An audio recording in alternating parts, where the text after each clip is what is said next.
इस वीडियो और एडवोकेट सुबोध गुप्ता के चैनल का उद्देश्य समाज में कानून की जागृति पैदा करना है। यह वीडियो ना तो कोई विज्ञापन है और न ही प्रत्यक्ष या अप्रत्यक्ष रूप से कोई आमंत्रण। वीडियो में कही गई बात कानूनी सलाह नहीं है और न ही एडवोकेट सुबोध गुप्ता इसकी पूर्ण सत्यता और प्रामाणिकता का दावा करते हैं। यह वीडियो अगर शिक्षाप्रद लगे तो लाइक, सब्सक्राइब और शेयर करना मत भूलें। जय हिंद। दोस्तों, यदि आपका भी कोर्ट में कोई मैटर चल रहा है और वो मीडिएशन सेंटर में रेफर हो गया है या कोर्ट में अभी तक मामला गया नहीं है परंतु प्री लिटिगेशन स्टेज में है, यानी मुकदमे से पहले भी मीडिएशन होता है उस स्टेज में है और आपको मीडिएशन सेंटर में जाना है, तो शायद इस वीडियो से आपको कुछ हेल्प मिल जाएगी। सबसे पहली बात तो आप ये समझ लीजिए कि एक आदर्श स्थिति में और हकीकत में अंतर होता है। एक आइडियल सिचुएशन तो ये है कि मीडिएशन आपसी कोऑपरेशन से होना चाहिए, पर मैंने देखा है कि मीडिएशन सेंटर में भयंकर लड़ाई हो जाती है और दोनों पार्टी एक दूसरे को नीचा दिखाने की कोशिश में लग जाती हैं। वहां पे वो कोऑपरेशन में जो कार्य होना चाहिए था वहां पे तगड़ा कंपटीशन हो जाता है कि इससे कितने पैसे वसूल लूं या इससे कितने पैसे छुड़वा लूं। तो कोऑपरेशन का एटमॉस्फेयर एक आदर्श स्थिति में है परंतु हकीकत में कोऑपरेशन होता मैंने देखा नहीं है, वह कंपटीशन होता है और इस चीज के लिए मेंटली प्रिपेयर होके जाना। दूसरी बात यह है कि आम तौर पे अगर कोई व्यक्ति बार बार मीडिएशन की रिक्वेस्ट कर रहा है या कोई पार्टी वहां पे टाइम पे नहीं पहुंची, वो बार बार फोन कर रहा है कि भाई साहब मैं पहुंच गया हूं, आप कितनी देर में आओगे, तो दूसरी पार्टी की ईगो या अहंकार कई बार बड़ा होता है। वो पार्टी अपोजिट पार्टी ये समझ सकती है कि ये तो मीडिएशन करने के लिए मरा जा रहा है, तो एक बार बात करना ठीक है कि मैं पहुंच गया हूं, आप टाइम पे आ रहे हैं या नहीं आ रहे, या अपने वकील से फोन करा ले। लेकिन अगर आप बार बार वहां उसे फोन करोगे अपोजिट पार्टी को कि आप आए क्यों नहीं हो, कितनी देर में आओगे, तो उससे वो आपकी महानता या पंक्चुअलिटी को अप्रिशिएट नहीं करेगी। वो पार्टी वो आपको कमजोर समझेगी, आपको वीक समझेगी और ये सोचेगी ये घबराया हुआ है, ये डरा हुआ है, इसीलिए बार बार फोन कर रहा है, और वो चौड़े में आएगी और अपना अपर हैंड मीडिएशन प्रोसीडिंग के दौरान रखने की कोशिश करेगी। तीसरी बात दोस्तों ये है, आपको पैसे मीडिएशन में देने हो या किसी को आपसे लेने हो, जब आप मीडिएशन सेंटर में जाएं, सेटलमेंट के लिए जाएं, तो अपने माइंड में रियलिस्टिक अप्रोच रखें। ग्रेट डील और फेयर डील में अंतर होता है। आपको एक बहुत ग्रेट डील मिल जाएगी, वहां पे बढ़िया डील मिल जाएगी, इस उम्मीद के साथ ना जाएं। आप ये समझ के जाएं कि हाँ, जो रीजनेबल चीज है वो वहां पे हो सकती है। अगर आपको पैसे देने हैं तो ये मत सोचो कि बहुत सारे पैसे छूट जाएंगे और थोड़े से ही देने पड़ेंगे, ऐसा होना मुश्किल है। इसी तरह अगर आपको किसी से पैसे लेने हैं तो आप ये मत समझिए कि आपको पूरे पैसे मिल जाएंगे या 99% मिल जाएंगे, 95% मिल जाएंगे। मिल गए तो आपकी किस्मत है, परंतु आप एक रियलिस्टिक एक्सपेक्टेशन के साथ मीडिएशन सेंटर में जाएं कि मुझे वहां एक फेयर डील मिलनी है और कुछ चीजें मुझे वहां पे छोड़नी पड़ सकती हैं, कुछ अधिकार अपने छोड़ने पड़ सकते हैं, कुछ समझौता करना पड़ सकता है। तो पहले ही अपनी एक गिव एंड टेक की लिस्ट बना ले, भाई ये चीजें मैं दे सकता हूं, ऐसे ऐसे दे सकता हूं और बदले में मुझे ये चाहिए। उसमें से ये मार्क कर ले कि ये चीजें तो नॉट नेगोशिएबल है, कि ये 2 पॉइंट तो ऐसे हैं कि जिन पे मैं समझौता कर ही नहीं सकता। मीडिएशन हो ना हो, फेल हो, मुझे जेल हो जाए, मुझे फांसी हो जाए, मैं ये 2 चीजों पे तो कंप्रोमाइज कर ही नहीं सकता, या एक चीज पे। इन चीजों पे कुछ कुछ कर सकता हूं। इसी तरह अन्य टेक्निक ये है कि जितने ज्यादा ऑप्शंस आप पहले ही प्रिपेयर करके रखोगे अपने पास, उतने ज्यादा चांसेस है कि जब वहां एक ऑप्शन कोई फेल हो जाएगा तो आप दूसरा ऑप्शन बताओ, दूसरा फेल हो जाएगा तो तीसरा बताओ, ऐसा नहीं तो ऐसा कर लेते हैं, ऐसा नहीं तो वैसा कर लेते हैं। तो जितने ज्यादा बंडल्स रखेंगे ऑप्शंस के, उतने ज्यादा चांसेस है कि आपका मीडिएशन सक्सेसफुल होगा। नेक्स्ट मेरा सुझाव ये है कि अपने एडवोकेट से मिलके आपका जो केस है उसकी स्ट्रेंथ्स और वीकनेस को एनालाइज करें, भावनाओं को साइड में रख के कि आप जो बात कह रहे हो उसमें क्या लीगल मेरिट कितनी है। हो सकता है आपके साथ बहुत कुछ गलत हो गया, उसके बदले में आप 1 करोड़ रुपए मांग रहे हो, पर क्या लीगल मेरिट है उस केस में उतनी कि अगर आप पूरा केस लड़ोगे तो कोर्ट आपको 1 करोड़ रुपए का कंपनसेशन ग्रांट कर दे। तो ये समझना आपको जरूरी है कि अगर ये मीडिएशन फेल हो जाता है और मैं कोर्ट में इस केस को कंटेस्ट करता हूं, चाहे एज ए आरोपी करूं, चाहे एज ए कंप्लेनेंट करूं या कोई भी पोजीशन हो मेरी उस केस के अंदर, तो मुझे कोर्ट से क्या रिलीफ मिल सकता है या क्या सजा हो सकती है मुझे, और क्या मैं उस चीज के लिए मेंटली रेडी हूं। तो लीगल पोजीशन आपकी अपने वकील से आप पूछे।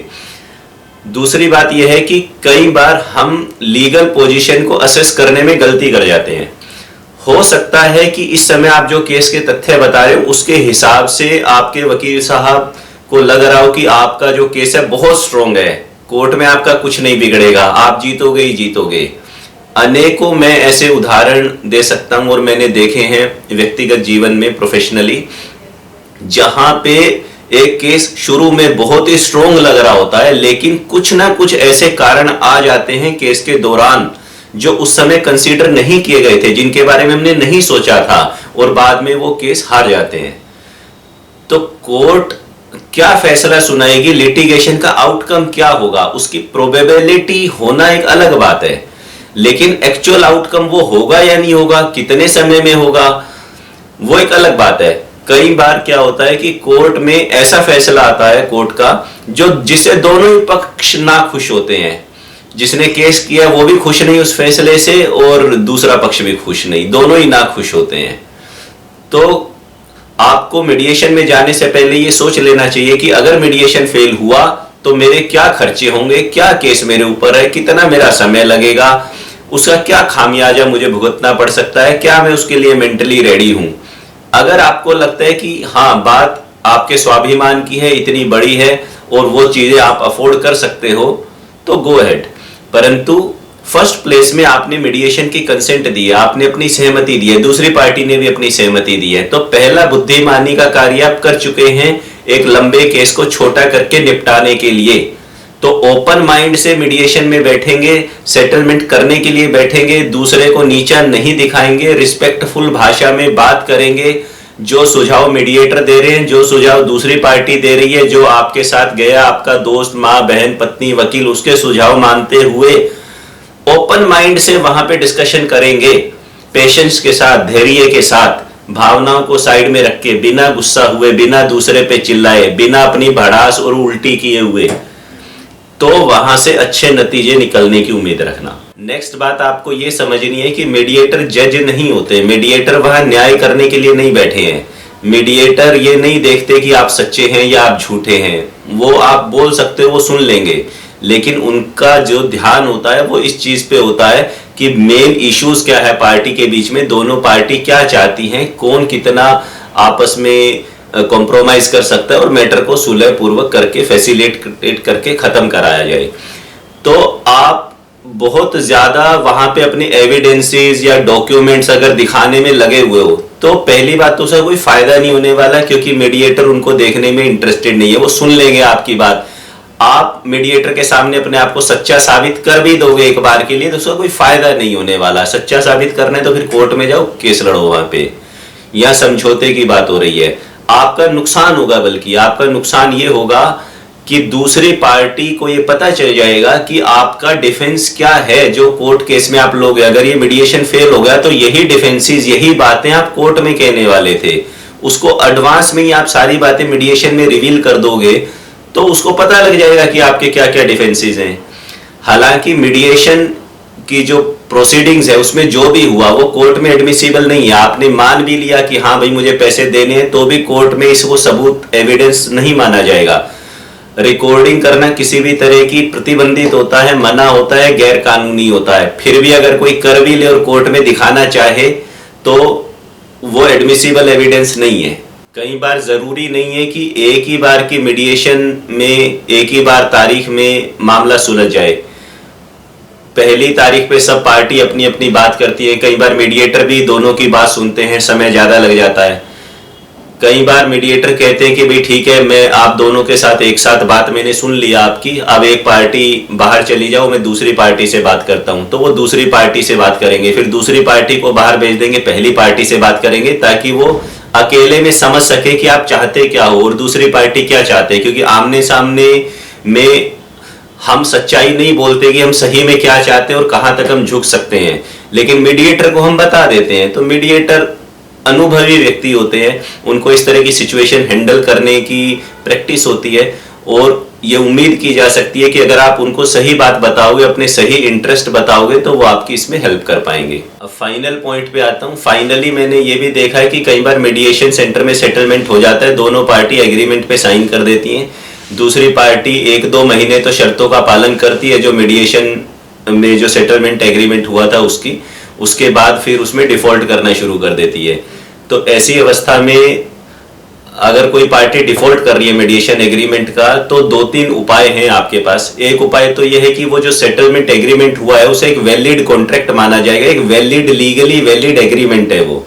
तो जैसे किसी भी एग्रीमेंट को हम चैलेंज करते हैं कोर्ट में कि एक लीगली वैलिड एग्रीमेंट बनाया गया था, सामने वाला इसकी इन शर्तों का ब्रीच कर रहा है, तो उस पर एक नया केस किया जा सकता है। अब नया केस कौन करे, फिर से झमेला। जो पुराना केस था कोर्ट की परमिशन के साथ उसको रीओपन करने की ट्राई की जा सकती है। अगर आपने पुराना केस बंद कर दिया था तो सेटलमेंट एग्रीमेंट के बाद उसको रीओपन कर सकते हो आप।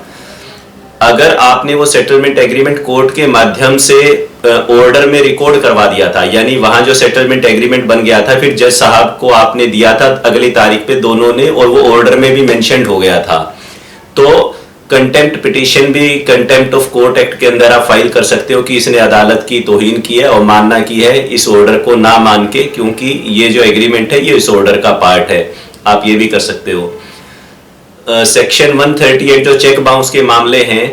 उसमें 2017 में दिल्ली हाई कोर्ट ने एक जजमेंट में जिसका नाम है दयावती वर्सेस योगेश कुमार गोसाई, इसमें डिटेल्ड गाइडलाइंस बनाई थी कि अगर दोनों पार्टी सेटल करती हैं एग्रीमेंट को, चेक बाउंस के केस को, तो उस एग्रीमेंट को कोर्ट में देना जरूरी है और दोनों पार्टियों के बयान होंगे कोर्ट में, दोनों आरोपी के भी और कंप्लेनेंट के भी, जिसमें उन बयानों का सारांश ये होता है कि भाई मैंने वॉलंटरी ये एग्रीमेंट साइन किया, मैं इनकी शर्तों को अवॉइड करूंगा। तो वो दोनों के बयान रिकॉर्ड कंपलसरी होंगे, तभी वो केस खत्म होगा। और फिर जज साहब अपने ऑर्डर में ये लिख देते हैं कि ये जो सेटलमेंट एग्रीमेंट हुआ है वो इस कोर्ट की इजाजत से हुआ है, इस पे इस कोर्ट की ऑथोराइजेशन हो गई है, और इसके अंतर्गत जो पैसा आरोपी को देना है सेटलमेंट एग्रीमेंट के अंदर वो यही माना जाएगा कि वो मेरे आदेश के अंदर, इस ऑर्डर के अंदर वो पैसा देना है, और अगर ये पैसा नहीं दिया तो सीआरपीसी की धारा 421 और 431, 421 और 431 के तहत कार्रवाई की जा सकती है। इसलिए मेरा सुझाव अंतिम यही है कि अगर मीडिएशन के माध्यम से या किसी भी तरह का सेटलमेंट आप कर रहे हैं तो out of the court settlement करना उतना ज्यादा सेफ नहीं है, क्योंकि दूसरी पार्टी के मुकरने के चांस और उस एग्रीमेंट को लागू करवाना थोड़ा टफ हो जाता है। तो अगर आप कोर्ट के माध्यम से मीडिएशन सेंटर में मैटर को रेफर करवाएंगे और मीडिएशन सेंटर पे फिर उसकी स्टैंप लगी होगी, दोनों पार्टियों के साइन हो गए, तो उस एग्रीमेंट को रद्द करवाना दूसरी पार्टी के लिए मुश्किल है। ये कहना कि मेरे से धोखे से करा लिए थे, जबरदस्ती करा लिए थे, फ्रॉड से करा लिए थे, ये सब बातें भी दूसरी पार्टी नहीं कह पाएगी। और अगर वो जज साहब अपने ऑर्डर में रिकॉर्ड कर दें उस सेटलमेंट को कि हाँ मैंने मीडिएशन में भेजा था, ये एग्रीमेंट बना था और इसकी शर्तें मानी जाएंगी, तो आप बहुत मजबूत हो जाओगे इस बात को लेके कि दूसरी पार्टी सेटलमेंट की शर्तों को कभी भी नकार ना पाए और उनको तहत जो भी बातें कही गई है वो करे।